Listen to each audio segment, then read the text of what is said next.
Good evening. The government's facing renewed criticism following last year's collapse of bidding for the franchise for the West Coast Mainline, which links Birmingham with London. A report by the Commons Public Accounts Committee highlights a blinkered and rushed approach by the Department for Transport. The bill to the taxpayer is put at £50 million, and that's likely to rise. Virgin owner Sir Richard Branson said today the process had been a bit of a fiasco. Here's our transport correspondent, Peter Plisner. Back in October last year, the faces of officials at the Department for Transport were almost as red as the trains when they were forced to scrap plans to offer the West Coast franchise to First Group.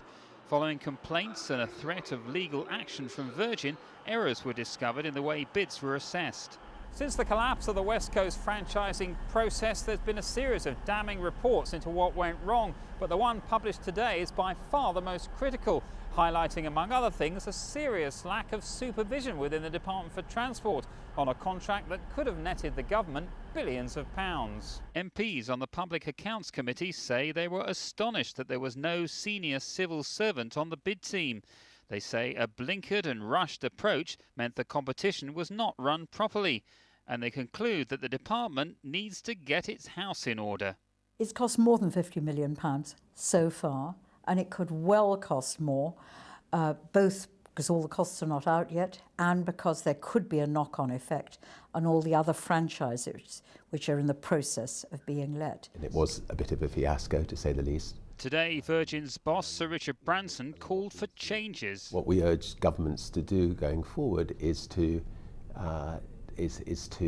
lease out the train networks based on companies that can actually increase the quality for the passengers, invest in new rolling stock, invest in the stations and make it more of a quality-based franchise system as it used to be when we started.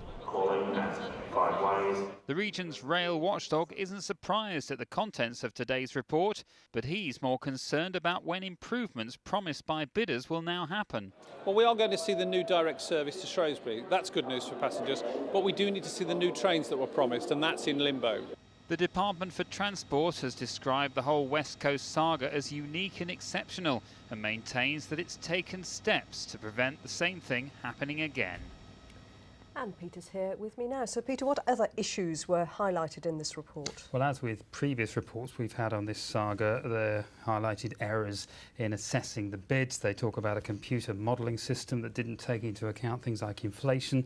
They also talk, interestingly, about cost cutting within the Department for Transport, coming at a time when they are assessing one of the most important franchises in years. And what will happen with that franchise now? Well, Virgin currently has a 2-year extension, which takes us through to December 2014. Now, it takes roughly a year and a half to have a competition for a franchise, so you can see that they need to get their skates on and probably start the refranchising process fairly soon. Does this raise concerns over the Department for Transport's handling of future projects? Well, obviously there's the complete franchising of other franchises, including our own London Midland in a couple of years' time, but also about HS2, this big project, and whether the department has the resources to do it. But of course, HS2 Limited deals with a lot of the big issues, and that's a separate company.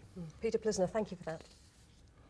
Coming up later in the programme, moves to make forced marriage a criminal offence as hundreds of women and sometimes men are made to marry against their will.